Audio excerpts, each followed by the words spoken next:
नमस्कार मित्रों, दिल्ली का चुनाव परिणाम आ चुका है और चूंकि टेलीविज़न का कार्यक्रम है इसलिए मैं वाहन में हूँ, डीडी न्यूज़ जा रहा हूँ। जैसी उम्मीद थी वैसे ही परिणाम आए। एग्जिट पोल को नकारने वाले शांत हो गए। मैंने कहा था कि एग्जिट पोल ट्रेंड अवश्य बता देते हैं, डायरेक्शन बता देते हैं, सीटों के मामला में कम या ज़्यादा हो सकते हैं, लेकिन जो जीत हार बताते हैं लगभग वही होता है। लेकिन लोकसभा चुनाव में चूंकि एग्जिट पोल राष्ट्रीय स्तर पर अपने सीटों के मामले में उस ढंग से उनकी भविष्यवाणी सफल नहीं रही, तो लोगों ने उसका मजाक उड़ाना शुरू कर दिया। हालांकि उस समय भी आप देखते तो अगर उत्तर प्रदेश और महाराष्ट्र का छोड़ दीजिए तो एग्जिट पोल ज़्यादातर राज्यों में सही ही थे, थोड़े बहुत अंतर के साथ। देखिए, दिल्ली का चुनाव परिणाम बहुत असाधारण है। एक इतिहास का अध्याय लिखने की घोषणा हुई थी कि अरविंद केजरीवाल जी के अन्ना आंदोलन के साथ भारत में एक नए इतिहास और नए दौर की शुरुआत हुई है, नया अध्याय लिखा जाएगा सार्वजनिक जीवन में। उस अध्याय का तो पहला उसी समय उस अध्याय का अंत हो गया जब अरविंद केजरीवाल जी ने अपनी घोषणा के विपरीत आम आदमी पार्टी बना ली। तो लेकिन 2013 से हुआ कि राजनीति में एक नए दौर की शुरुआत हो गई, इतिहास के नए अध्याय लिखे जाएंगे और इतिहास में भ्रष्टाचार मुक्त, जनता से दूरी बने हुए शासन व्यवस्था से मुक्त, वीआईपी वाद से मुक्त, सुख साधन संपन्नता की कामना वाली राजनीति से मुक्त और एक जनता के बीच जनता की राजनीति होगी। उसका वैसे तो सिद्धांत रूप में उस राजनीति का पहले ही अंत हो गया था। जो कुछ केजरीवाल जी और उनके साथियों ने किया, अपने जीवन शैली को उतारा, जिस तरह के भवनों में रहे, गाड़ियों के काफिले में रहे, जिस ढंग का वीआईपी वाद उन्होंने अपनाया वो भयानक था। अरविंद केजरीवाल जी के साथ तो 68 से 70 तक जो है Z+ सुरक्षा के तहत उनके साथ सुरक्षा गार्ड चलते थे, तब भी आपको पंजाब के गार्ड की जरूरत पड़ गई। जो उनके शीश महल जिसका नाम दिया वो भी देश ने देखा।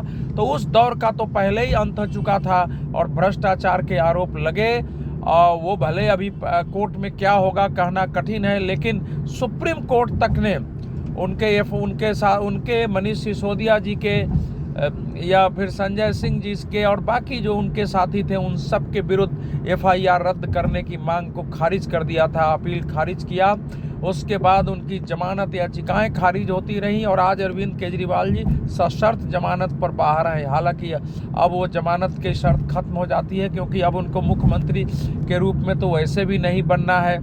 उसमें था कि मुख्यमंत्री वो बने रह सकते हैं लेकिन सचिवालय नहीं जाएंगे, किसी फाइल पर साइन नहीं करेंगे, मंत्रिमंडल की बैठक नहीं बुलाएंगे। अब तो उनकी पार्टी हार चुकी है।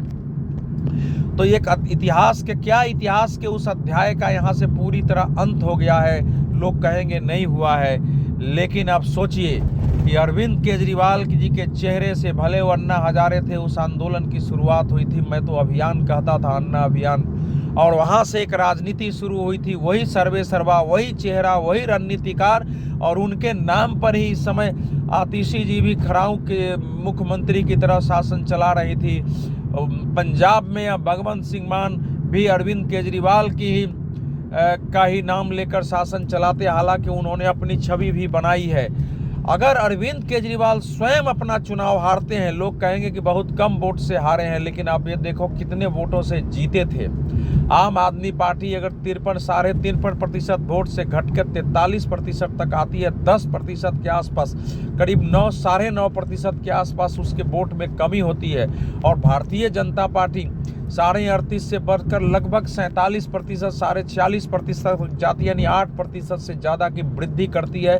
तो आप इस चुनाव परिणाम को सामान्य नहीं मान सकते हैं। किसी पार्टी का 8-8.5% वोट बढ़ना, किसी का 10% घटना बहुत बड़ी चीज़ होती है। केजरीवाल जी का 2013, 15 और 20 का चुनाव, 15 और 20 तो पूरी तरह एक पक्षीय चुनाव था, दूसरे उम्मीदवार ध्वस्त हो गए थे। इस बार मनीष सिसोदिया जी चुनाव हार चुके हैं। आतिशी जी को अंत तक संघर्ष करना पड़ा है, अनेक नेता संघर्ष कर रहे हैं। तो आप 53% से 53.5% से आपके वोट का 43% तक आना और भारतीय जनता पार्टी की 8% वोट बढ़ना बताता है कि जनता के नज़र में क्या चल रहा था। तो उस राजनीति के अंत होने की संभावना है। अब सत्ता में न रहने पर केजरीवाल जी क्या करेंगे, क्योंकि वो बैठे तो रह नहीं सकते हैं, तो निश्चित रूप से अब वो नए सिरे से कुछ सड़कों पर अभियान चलाने की कोशिश करेंगे, लेकिन उनकी विश्वसनीयता ऐसी नहीं है कि लोग उनके साथ खड़े हो जाएं। भारतीय और जिस ढंग से उन्होंने दिल्ली को चलाया है, पूरी व्यवस्था दिल्ली की कोलैप्स हो चुकी है, और चाहे सड़कें हो, यहाँ पानी की व्यवस्था हो, नालियाँ हो, यहाँ के मेट्रो के जितने फुट ओवर ब्रिज हैं, फ्लाई ओवर ब्रिज हैं, जमुना की पानी की क्या स्थिति है, और साथ ही साथ दिल्ली की पूरी हवा सड़ चुकी है और दुनिया में भारत का सिर गिरता है।